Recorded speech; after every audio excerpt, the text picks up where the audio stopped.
Quando falamos dos discípulos de Jesus, quase sempre os mesmos nomes aparecem primeiro: Pedro, Tiago, João. Mas antes deles se tornarem gigantes da fé, houve alguém que deu o primeiro passo. O nome dele era André. E se não fosse por ele, talvez algumas das histórias mais conhecidas do cristianismo jamais teriam acontecido. André era pescador, natural de Betsaida, na Galileia. Trabalhava ao lado do irmão, Simão, que mais tarde seria chamado de Pedro. A vida deles era simples, dura e repetitiva. Redes, barcos, madrugadas frias e dias longos no mar. Mas André carregava algo diferente dentro de si. Expectativa. Ele estava atento ao movimento espiritual do seu tempo. Ele se tornou discípulo de João Batista.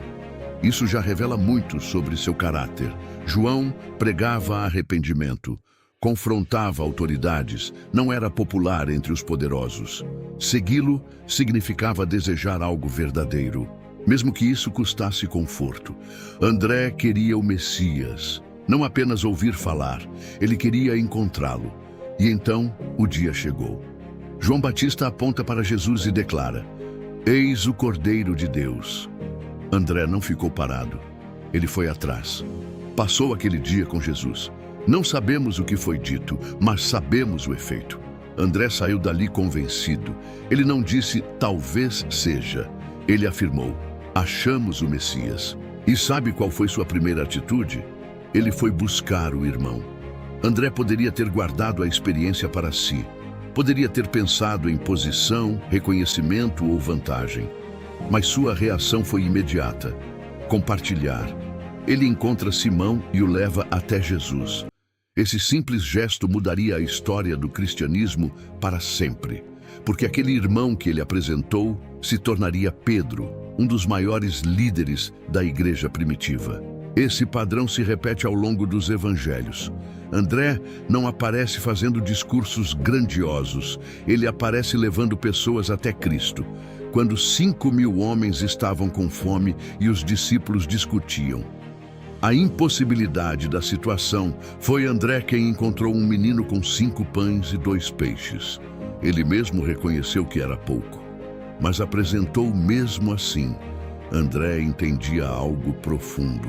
Não é sobre o quanto você tem, é sobre entregar o que você tem. O milagre da multiplicação começa antes do pão se multiplicar. Começa quando alguém decide oferecer o pouco. André foi esse alguém. Em outro momento, alguns gregos procuram os discípulos porque queriam ver Jesus. E adivinha quem é mencionado no processo? André. Novamente ele está ali, conectando pessoas ao Mestre. Ele era a ponte. E pontes são essenciais, mesmo quando ninguém percebe sua estrutura. Existe uma força silenciosa na vida de André. Ele não disputava protagonismo, ele entendia propósito. Enquanto alguns discípulos discutiam quem seria o maior no reino, André simplesmente servia. Ele estava mais interessado em aproximar pessoas de Cristo do que em ser lembrado. Depois da ressurreição de Jesus e da expansão da igreja, as tradições cristãs antigas afirmam que André levou o evangelho para regiões da Grécia e da Ásia Menor, territórios marcados por culturas pagãs e resistência ao cristianismo. Ele pregou, ensinou, formou comunidades e enfrentou perseguição.